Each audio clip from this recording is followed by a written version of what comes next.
Hello mga amiga, andito po ngayon sa lugar na kung saan ang taniman ng palay ay inyong nakikita mga amiga, di ba? Napakadaming tanim ng mga palay dito na kung saan ito ay napakalapad mga amiga. Ayan, tingnan nyo oh. At ito ay hinog na mga amiga, handa itong anihin. Siguro mga ilang weeks na lang po itong anihin mga amiga. Alam niyo mga amiga, ang palay na ito ay sadyang mahalaga sa ating buhay. Dahil pagkatapos natin itong anihin, nagagawa itong bigas upang ito ay ating kainin mga amiga.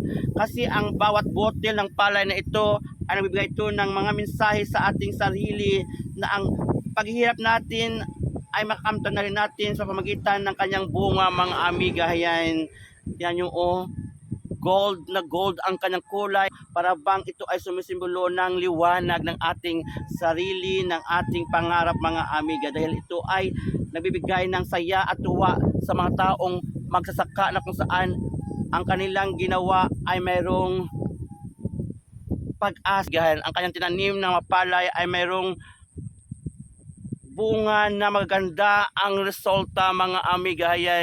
O diba, ang kanilang paghihirap ay magkaroon din ng katuparan mga amiga. Tingnan nyo, napakaganda ng lugar na ito na aking napuntahan, na kung saan dito ang taniman ng mga palay. Ayan mga amiga, tingnan nyo, diba?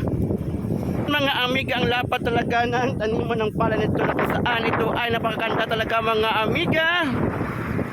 Amiga, tingnan nyo, ang mga tanim na palay na ito, sila ay kumakaway sa mga tao na parabang sila ay handa ng anihin para magbigay ng kasiyahan sa bawat isa mga amiga. Yan, na ang kanilang paghihirap ay mayroon ding katumbas na saya mga amiga. O diba, yan, nagtanong-tanong natin ang kulay nito na medyo hinog na sila ay malapit ng anihin mga amiga. Yan, kung ano man kalawak ang inyong naramdaman o hirap at pagod sa iyong ginawa sa pagtanim ng palay nito, ay solid din, mayroon din itong katumbas na magbibigay sa iyo ng liwanag at magandang kaisipan, na sa pamagitan ng mga palay na ito ay magkaroon ng kaginhawaan ng iyong pamilya mga amiga. O diba mga amiga dyan? Ayan. Alam niyo mga amiga, ang palay nito ay isa itong mga pangunahing pagkikitaan ng mga magsasaka.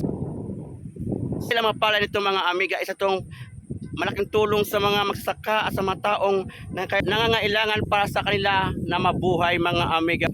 Kailangan natin ito, ang mga palay nito, dahil ito ay nagbibigay din ng source of income sa ating pamilya mga amiga. Ayan. Sa ngayon, ako'y always magpasalamat sa inyo sa pagsubaybay ng aking mga videos. Please share, likes, and comments. And thank you so much. See you again. Love you all.